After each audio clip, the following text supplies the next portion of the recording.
In a vast and untamed wilderness, two wolves, Akuna and Matata, roamed the land. Akuna was a young and noble wolf, his coat shimmering gold like the first rays of dawn. He was loved by the villagers who lived nearby. They revered him for his courage and loyalty. Akuna often protected the villagers and their herds from wild predators, earning their undying affection. His father, the great king of the wolves, saw in Akuna the promise of a just and strong leader, and he began preparing him to one day ascend the throne. Matata, Akuna's uncle, was the polar opposite of the young wolf. With a dark and shadowy coat, his cunning eyes concealed a heart filled with envy. Though Matata had once been a trusted advisor to his brother, the king, his jealousy over Akuna's popularity festered like a wound. He longed to seize the throne for himself and would stop at nothing to achieve his ambition. The turning point came during a grand ceremony in honor of Akuna. The king publicly declared that Akuna would be his successor, a moment that brought joy to the villagers and the wolf pack alike. But Matata's heart burned with fury. That night, under the cover of darkness, Matata began weaving a treacherous plan to eliminate Akuna and claim the throne. Matata's plan was as vile as it was cunning. He ventured into the villagers' pastures and slaughtered several of their prized animals. The carnage was deliberate, designed to mimic the hunting patterns of a young and inexperienced wolf. Matata ensured that Akuna's scent lingered at the scene by rubbing some of the blood onto Akuna's favorite resting spot. Then he spread whispers among the pack that Akuna had been acting strangely, hinting at a dark side hidden beneath his brave facade. When the villagers discovered the slaughter, their grief quickly turned to anger. Evidence pointed unmistakably to Akuna, and the once beloved wolf found himself the target of their distrust. They no longer sang his praises or brought him gifts of food. Instead, they armed themselves and chased him away whenever he approached. Akuna was devastated. "Why would I do such a thing?" he pleaded to the pack, but his voice was drowned out by Matata's insidious lies. "Perhaps the power has gone to your head," Matata said with feigned sorrow. "You've always wanted to prove yourself as the strongest. Maybe you thought this would make the villagers fear you instead of love you."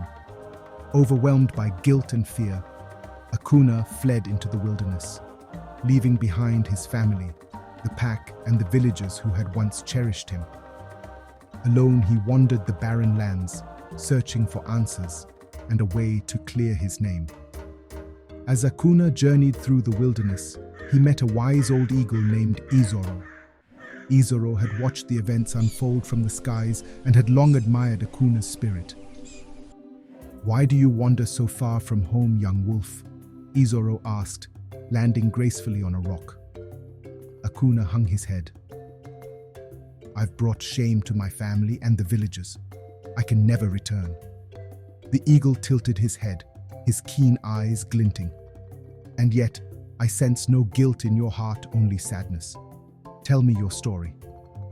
As Akuna recounted the events, Ezoro listened intently. When the young wolf finished, the eagle spoke. "You have been wronged, Akuna. The truth lies hidden in the shadows, but it can be uncovered. You must have the courage to face your past and confront the one who seeks to destroy you." Encouraged by Ezoro's words, Akuna resolved to return to the Pride Lands and uncover the truth. But first, he needed allies. Ezoro guided him to the far side of the wilderness, where a pack of nomadic wolves lived. These wolves, led by a fierce but fair leader named Zera, were known for their loyalty and strength. Akuna approached them with humility and told his story. Zera, moved by his sincerity and determination, agreed to help. Together, they trained and prepared for the challenges ahead. Months passed, and Akuna grew stronger and wiser. With Zera and her pack by his side, he made his way back to the Pride Lands. The villagers, still mourning the loss of their animals, were startled to see him. Some raised their weapons, but Akuna did not flinch. "I have come to prove my innocence," he declared, "and to bring the true culprit to justice." The pack members, including Matata, gathered to witness the confrontation. Matata sneered, confident that his scheme would remain hidden. But Akuna had a plan. "I have evidence that will reveal the truth," Akuna said.